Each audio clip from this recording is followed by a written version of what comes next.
araw na lang bago ang eleksyon 2025.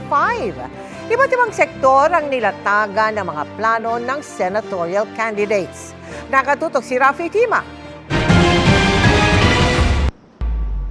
Turismo at kalusugan ang isinulong ni Senator Lito Lapid sa Iloilo. Masamang epekto ng pagmimina sa Palawan naman ang tinalakay ni Amira Lidasan, Ronel Arambulo, Franz Castro, Mimi Doringo at Modi Floranda.